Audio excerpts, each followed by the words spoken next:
পুরো মাদ্রিদ জুড়ে বইছে আনন্দের জোয়ার। রিয়াল ফ্যানরা রাস্তায় নেমে করছে বাঁধভাঙা উল্লাস। করবেই বা না কেন, লা লিগার ইতিহাসের সবচেয়ে সেরা দল যে তাদেরই। এবারও যার প্রমাণ দিল লস ব্লাঙ্কোস। যদিও রিয়াল ফ্যানদের আগেভাগেই শিরোপা উদযাপনে বেশ সহযোগিতা করেছে বার্সেলোনা। লা লিগায় নিজেদের 34তম ম্যাচে ঘরের মাঠে কাদিজের বিপক্ষে শুরুতে কিছুটা নড়বড়ে থাকলেও সময়ের সঙ্গে মানিয়ে নেয় রিয়াল মাদ্রিদ। তবে প্রথমার্ধে কাঙ্ক্ষিত গোলের দেখা পায়নি আঞ্চলিক বাহিনী। ডেডলক ভাঙে দ্বিতীয়ার্ধে। ব্রাহিম দিয়াজের দূরপাল্লার শটে এগিয়ে যায় লস ব্লাঙ্কোস।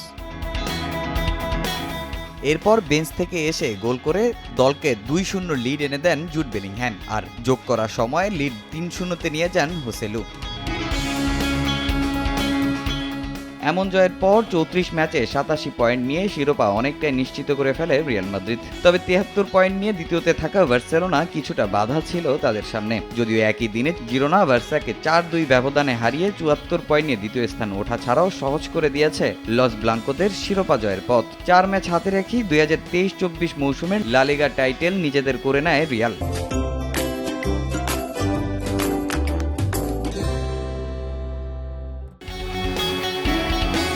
লা লিগায় এ নিয়ে সর্বোচ্চ 36 বার শিরোপা জিতেছে রিয়াল মাদ্রিদ।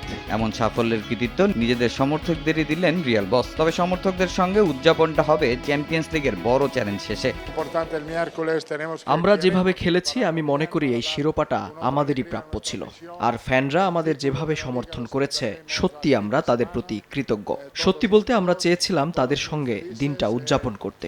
তবে সামনেই আমাদের বড় চ্যালেঞ্জ, তার জন্য আমাদের প্রস্তুত হতে হবে। আমাদের ফ্যানরাও এটা বুঝে। আমরা আমাদের সমর্থকদের আরো একটা বড় উপহার দিতে চাই, তারপর একসাথে উদযাপন করব।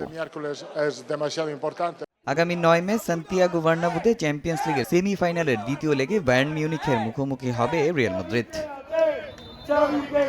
তামিম হোসেন, সময় সংবাদ।